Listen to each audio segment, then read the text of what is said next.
Amanda Poston wasn't brought up around equestrian circuits. In fact, Amanda was adopted by an American family from Seoul, South Korea, and has a very highly skilled degree in computer science and minors in computer engineering and math from the University of Minnesota, Duluth. During adolescence, she played instruments, did gymnastics, and only rode horses a handful of times each summer when taking lessons.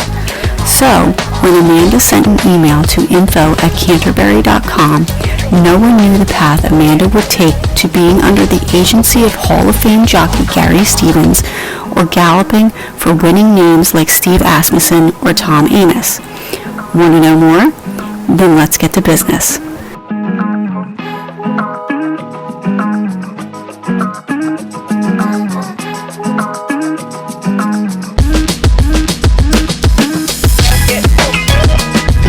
Everybody, I am your host, Tatiana Ryan, and this is the Businessy Podcast. So I heard about this young woman from another horse racing media outlet, and I had some requests to get a little more in depth with her story. And once I found out what her story is, it is totally fascinating, and I am so psyched to have her here. She is a software engineer by trade, but as I just found out off camera, went full force and shifted gears literally and entered the world of thoroughbred racing as an apprentice jockey. She told me right now that she does 1,000 miles a week. She is currently coming to us live from Churchill Downs. Most people know this facility, but she told me she was just at Turfway this morning also. So, Amanda Poston, thank you so much for being here. Thanks for having me. Your story is absolutely crazy because you started in software engineering, but you have such a cultural background that is absolutely, like, people need to hear this story. You were adopted, correct? Yes. Now, you're originally from Seoul, South Korea. Yep. Okay. What was life like growing up with your family and how you came to know horses? So I came to the United States as a baby. I was only 5 months old when I came here. So grew up in Minnesota and St. Paul in a very large family. My dad is number 2 of 8. And we all got together every week at Grandma's house for dinners. So it was a lot of really good quality family time. It was awesome. My childhood was phenomenal. My brother, my mom actually ended up getting pregnant with him during the adoption process. So he is 9.5 months younger than me. So we grew up very close. But horses, my family, my dad's very large family, we go to a cabin every summer and we get everybody to go and it's awesome. But my mom had a friend with a farm not too far from the cabin. So when we were little kids, I think maybe 4 and 5, we went to this farm and I rode this little Shetland pony named May. And I just caught the horse bug early. I didn't get to ride a whole lot growing up. I had like 5 or 6 riding lessons a summer from like 6 to 12. But I was definitely a horse girl. Like I had the calendars that I would cut and then put on poster boards. So I'd have horse posters all over my room. And I just always really liked it. We'd be driving around and every time there were horses, I'd be the one like, look, Mom, horses. You had the mood board and everything. I think every little girl did take all those calendars and make her little mood board. Yeah, I would too. Most girls have doll houses. I had a barn. It was awesome. I didn't have Breyer horses, but I did have plastic horses that I play around with and pretend I had my own farm. It was awesome. Now, you said you did not do the horse thing like every summer. You had maybe 5-6 lessons. What were you into? What were your extracurricular activities? My brother and I, growing up, we were just outside kids. We'd go run around. We grew up across the street from our elementary school that had a playground, so we'd go over there and run around all the time. We did a bunch of intramural sports through our elementary school. And we just ran around outside a lot. We went to the cabin. We loved to swim. Thought as we could get as city kids. Okay, so you were a city kid. Oh, yes. Okay. All right. Now, when did you realize you wanted to go into software engineering? Were you a computer nerd growing up? Were you into video games and stuff? I liked playing video games growing up, but we didn't really have any because our parents very much encouraged us to be outside kids. Mm-hmm. But actually through high school, I really wanted to be a music major, but I feared, one, starving, and two, that my passion would become a job and then I would not like it. Mm. But my dad and I, he would always take me and we would put the cars back together. We built a computer for my room. So I really liked that kind of engineering mindset. So I was thinking about it. And when I applied for college, I actually started out an electrical engineer. Mm-hmm. But I quickly steered towards software engineering after I took the first intro classes, because the software was just, it was a lot more mentally engaging. It was like a puzzle to figure out, and you could sit there and grind it out. It was very, very fun. Mm-hmm. Now, we've had race car drivers on here. We had Sabre Cook, who does Porsche Carrera. She was also an outdoors kid, obviously, with her very close to her dad. And it seems like you guys have the same, a similar personality of wanting to be outside and also like wanting to put puzzles together and have that very competitive edge. Now, after college, you got a very stable corporate job with Target, with your computer science degree. What made you want to take on such a challenge? Like I said, like Sabre Cook, driving Porsches, and completely shift gears and go into thoroughbred racing as a jockey. So when I graduated from college, let me back up actually. When I was 12, I broke my arm in gymnastics, and that put a very quick end to all of my riding lessons. And I didn't really get back into horses until I graduated from college. And I bought an adorable little mare. She was like 14.2 on a good day. And when COVID hit, the only thing I could leave my house to do, because working in downtown Minneapolis, everything was shut down. Cannot go anywhere. So the only thing I could go do is go see my horse. So I had my mare, a friend and I went in on another gelding together, but I had another friend that was in the process of moving to Montana, and she had an off-the-track thoroughbred. So while she was moving, I got the chance to work with him, and I fell in love with him. He was such a good mover. He was so willing to please. He was just the coolest horse I had been around. So when COVID hit, I was thinking how I could be around horses more, and then knowing that I fell in love with this thoroughbred, I thought, why not send an email to info@canterbury.com and see if any of the trainers need help out there. So one trainer called me. Tony Rengstorff gave me a call, and that would have been summer of 2020. I would go out and I would clean stalls and walk hots, and I started to learn how they groom on the track. And one day I asked him, what do I have to do to learn how to ride? Like, I grew up watching Seabiscuit, right? So like, I wanted to be a breeze rider. Just wanted to get on them. I didn't really have any aspirations to race at that point in time. But he looked at me and said, move to Arkansas. So I broke up with the boyfriend I had at the time, and I packed up my cats and we went to Arkansas. And then that winter, I would go to the farm in the morning. We would go through everything. We'd groom. I would get on a few racehorses. And then in the afternoon, I still worked my software job from like 1 p.m. to 9 p.m. at the time. But the first time I actually got to breeze a horse, that's when I knew that I have to ride races in my lifetime. Like, that's the thing I have to do. So at the end of that winter, when it was time to go back up to Canterbury, I quit the software job and went full in on the racetrack. You made a lot of really big decisions. As you said, you broke up with a boyfriend, you changed locations, you're like, okay, this is it. Like, do you ever go back and say, well, maybe I shouldn't have done this, or, or is it just like full force, like, let's go, let's do it?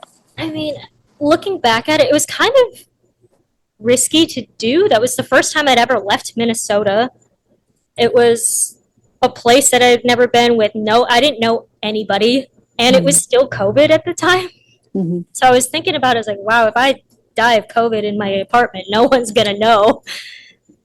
But I'm really, really glad that I did it. I have no regrets. You've been riding at Canterbury, Ellis, Oaklawn, Kentucky. Right now you're at Churchill. Like, you're not only running the horses, but you're also running back and forth a lot of miles. What was your thought process when you were told to pick up and leave home and go to Arkansas? And like you just said, you didn't know anybody. You're kind of like doing the whole Donkey Kong thing, flying from vine to vine, At the time, I didn't really understand what racetrack life was like. Mhm. So when I went to Arkansas, I was like, yeah, I'm going to go to the farm. I'm going to learn how to gallop. And then maybe I'll do like race horses in the summer and stay home and do software in the winter. Mhm. I very quickly realized that was not really an option. So the first initial move didn't seem so daunting because I didn't realize that I would just continue moving and moving and moving all the time. But once I got into the racetrack and kind of took in racetrack life, I was all in. I'm all about it. You're learning the business from the bottom, and as I said, you're coming to us live from Churchill Downs in one of the jockey areas where they've got a grill behind you and some picnic tables and everything. Okay. But you were also not a nepo baby of the industry itself. Like, what are you finding is the most challenging part to being somewhat of an outsider coming in and learning everything as a new person? The biggest thing for me was just kind of the culture shock between like corporate America and the racetrack. In corporate America, everything is scheduled out. There are meetings and people have very specific tasks at specific times.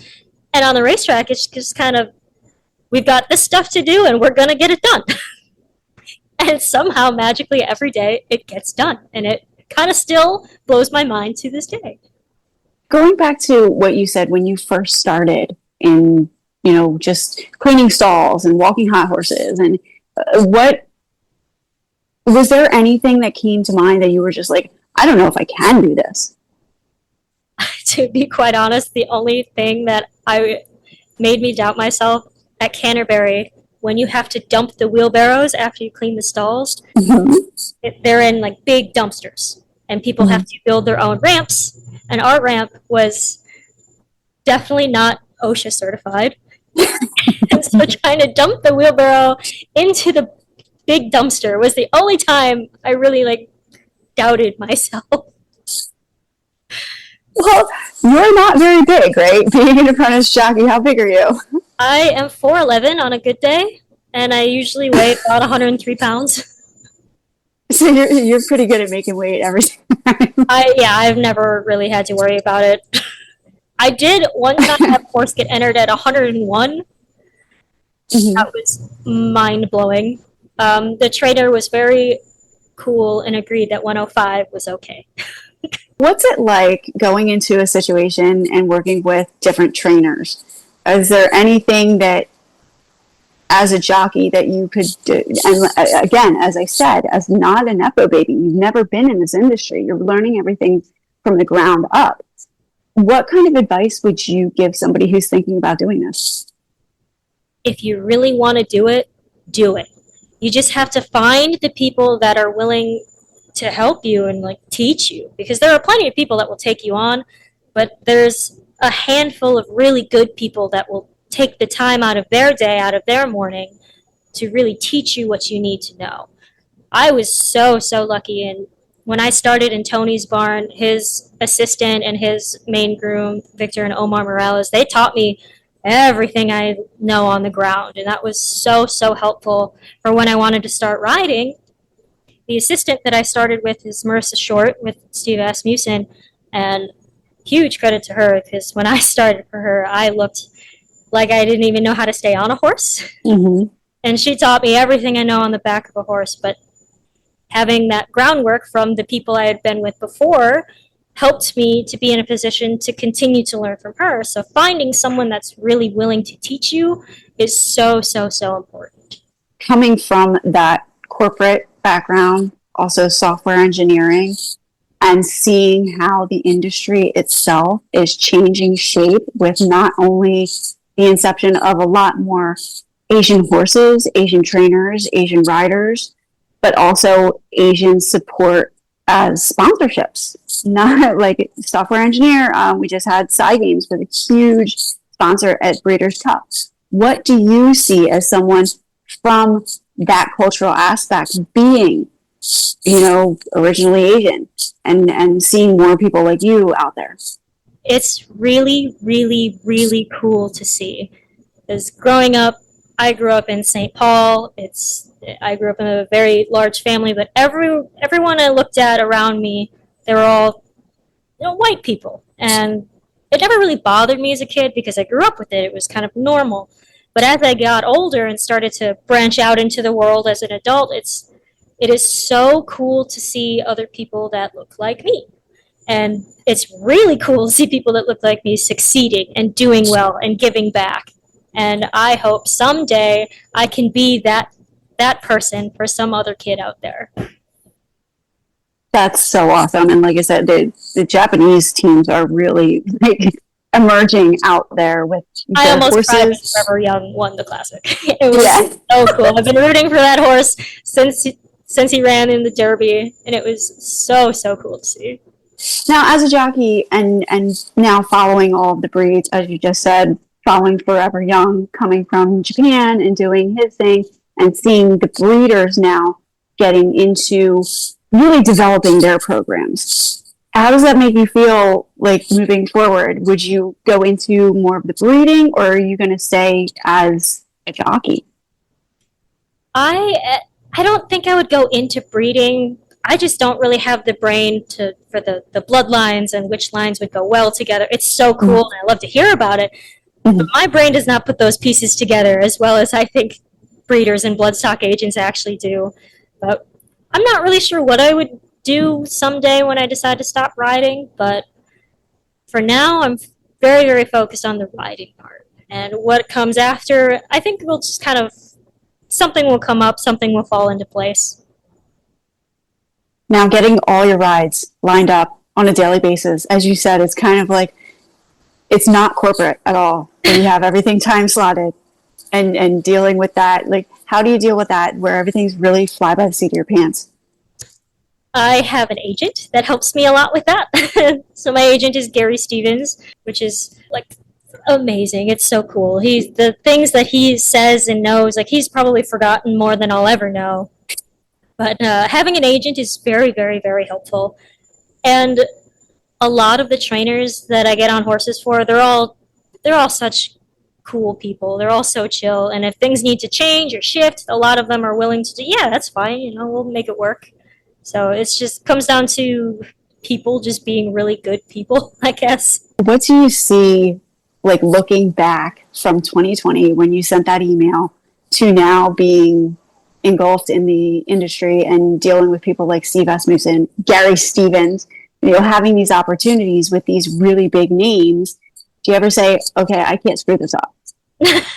Yes, frequently. If someone had told me I'd be sitting here right now 4 years ago, I would have thought they were absolutely insane. One, because 4 years ago, when I started on the racetrack, I didn't even know who the big names on the racetrack were. My first impression of Gary Stevens was from the movie Seabiscuit. But now that I'm on the track and knowing that I've gotten the chance to work in outfits like Steve Asmussen and Tom Amis, it's really cool to be able to sit and just take a moment and realize, I had a piece of that outfit. I learned from them, and I got to be a part of their story, and it is so cool. And connecting the dots back to when you grew up watching Seabiscuit and now literally sitting in these saddles. Yes. Exactly. Do you ever have those pinch me moments? All the time, almost every day. One morning, so when I started on the racetrack with Marissa, she had shown me a bunch of her favorite races and just a lot of really cool history of racing because I really didn't know anything. I didn't really grow up watching racing. And one of the races she showed me was Well Armed winning the Dubai World Cup. And that became the race that made me fall in love with horse racing. Well, as it turns out, one of the trainers I get on horses for in the morning most often now is Owen Hardy. And the morning I got to tell him, Mr. Hardy, it was Well Armed in Dubai. That race is the race that made me fall in love with horse racing. And that was one of the coolest moments I've had in my life. What is the greatest piece of advice you have gotten from someone like a Gary Stevens or a Tom Amis or all of the people you get to meet on a daily basis? It's just to show up, not just physically, but mentally.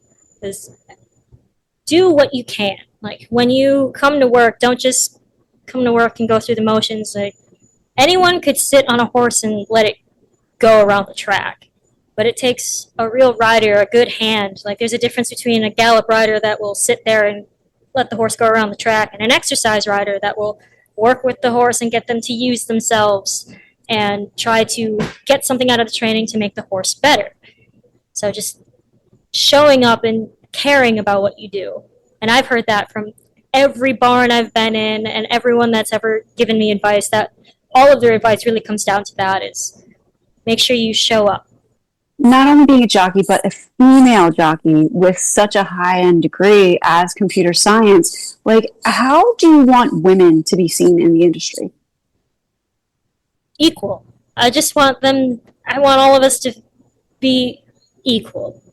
Because there are still some old school thoughts rattling around here and there where people think that women are not as strong, can't finish as strong, or just don't have the same kind of grit that the guys do.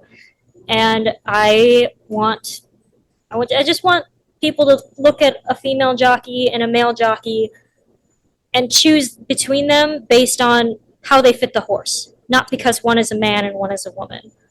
But there are still some of those old school thoughts around there. So, like, one piece of advice I got early on was, when you start riding, make sure you tuck your hair up. Like, you don't want anyone to know you're a girl out there.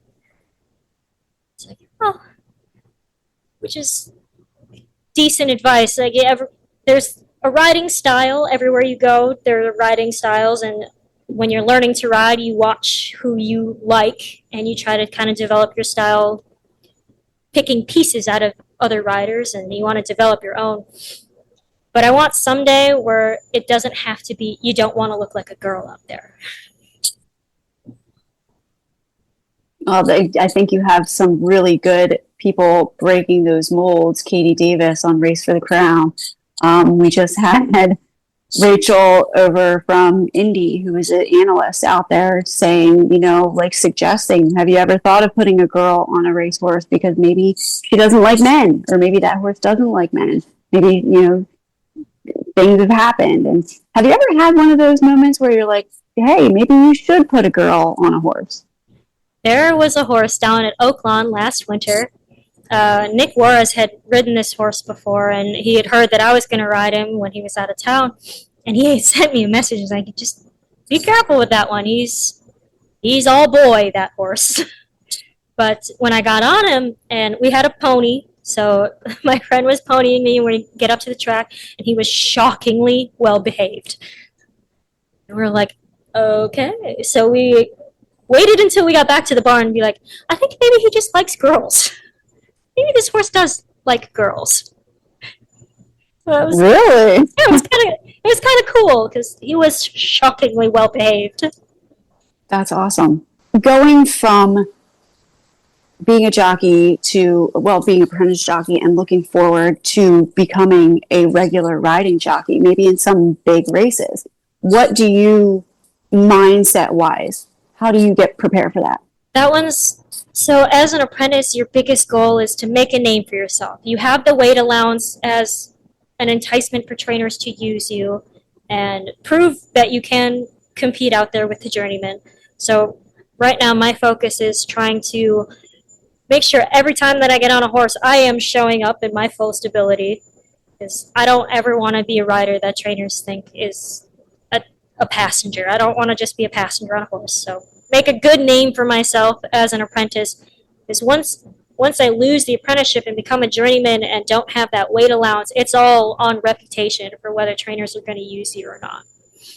So build a good reputation. Lately, we've been seeing a lot of jockeys on social media doing crossovers. We just saw Jamie Mellon in Australia. Last night, I saw this. She was doing reining. We've seen O'Shea Murphy doing jumping. We've seen like a lot of different jockeys crossing over, and I thought it was really cool seeing Jamie doing Western itself, because I do Western. What have you ever thought of maybe like doing something like that? Like, hey, I can show you I'm not just a race jockey. I can do other things. I would absolutely love to, but given that my riding lessons stopped when I was 12, I am not sure that I could. But it would be really, You don't really know fun that. to try. You might want to try it. I'd love to give it a try. Mm-hmm. Have you ever done Western, or has it just been in the I jockeys? mean, I had that little mare that I bought. We played around in the arena. We went on trail rides. So, like, I've ridden in Western saddles and kind of played arena games, but I've never done anything that was, like, showing. So, like, I never learned how to jump. I don't know how to do all the fancy dressage moves. Like, I can't even comprehend how they communicate with their horses that well to get them to dance. Mm-hmm.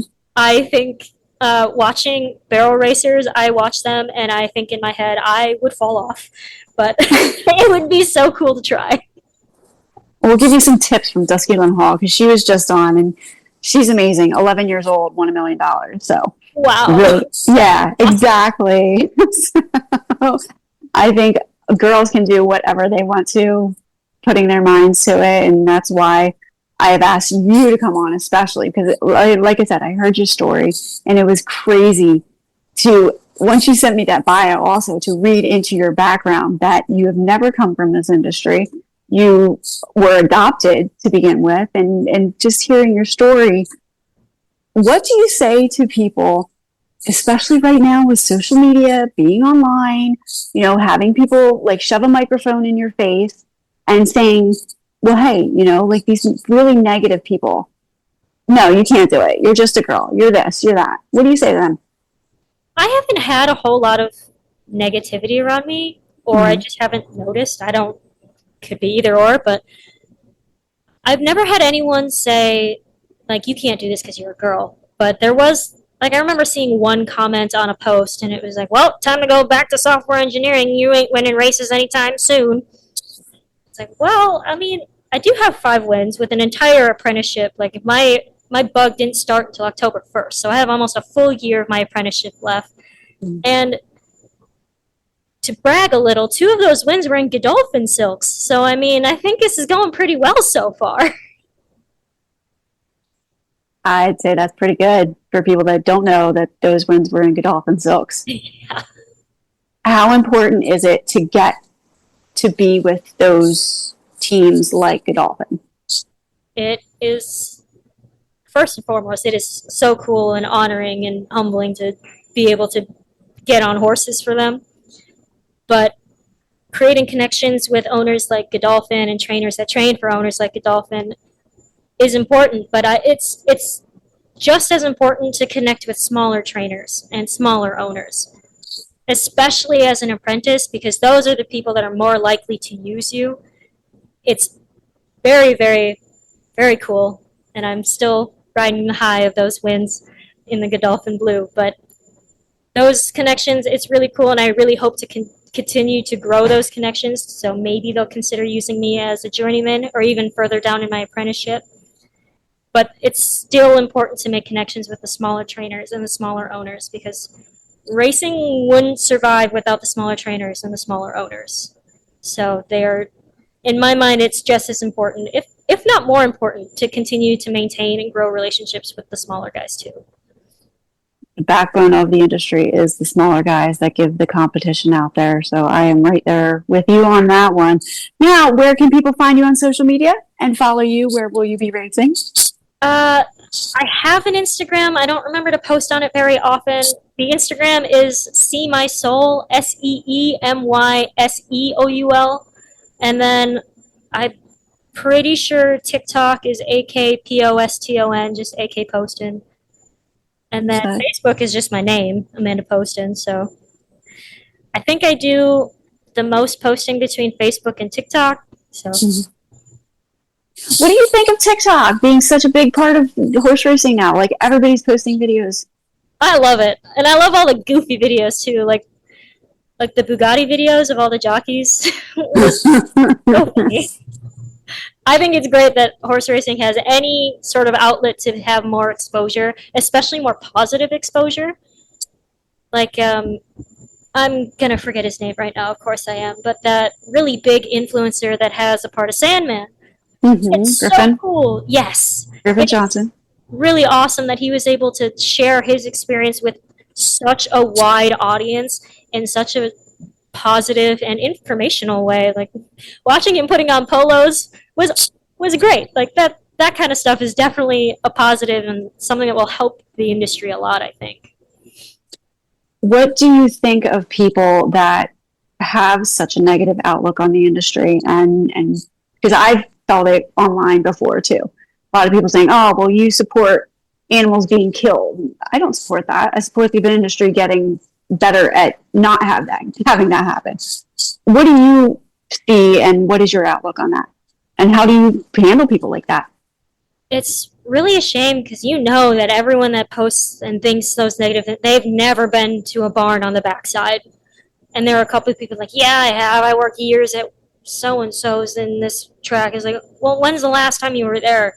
Because everything changes over time. Everything evolves, and that includes the racetrack. Yes, in the past, there have been some questionable decisions made regarding horses and what they were able to have in their systems while running. But things change and the regulations change. But one thing that has never changed is how much horsemen actually love and care about their horses.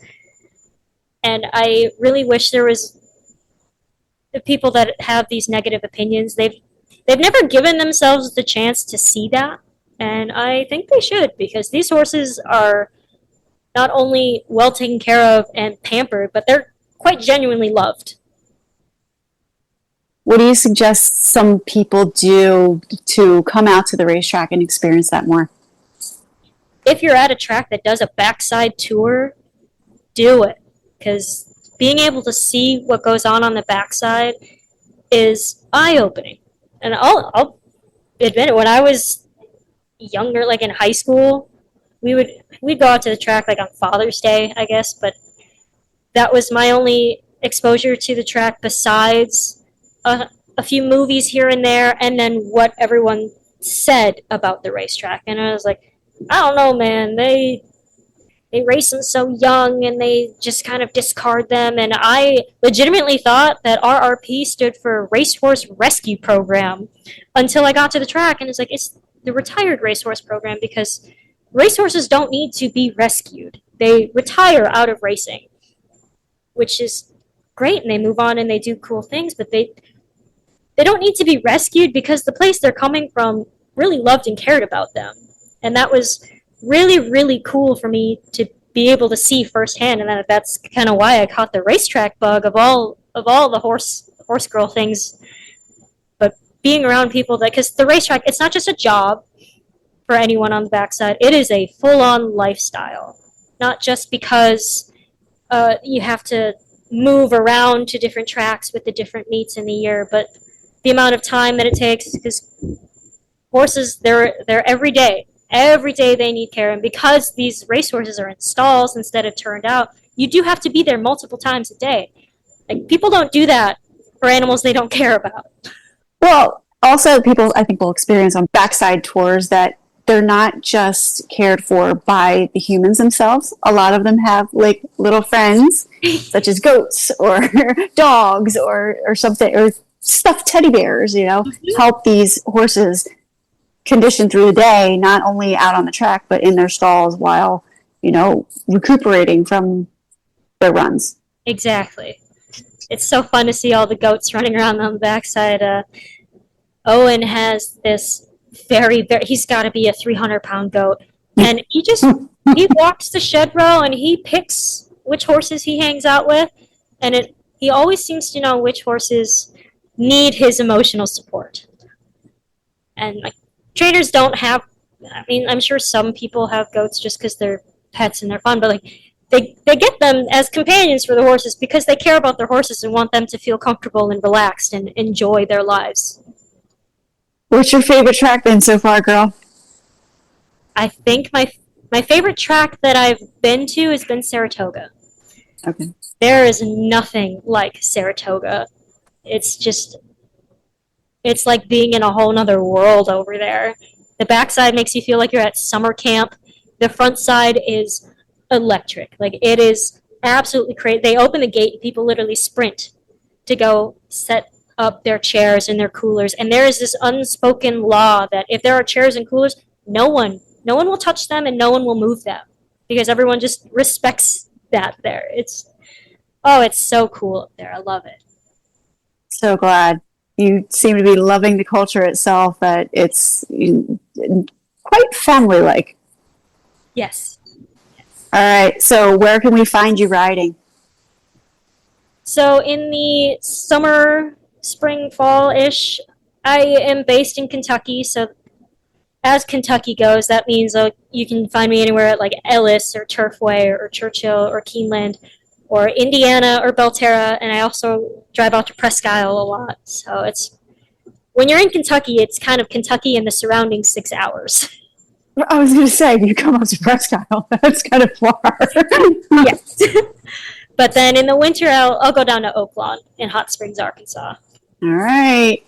Well, you have been such a pleasure to speak with, and learning so much about your journey through this wild world of horse racing. And we hope to catch up with you again.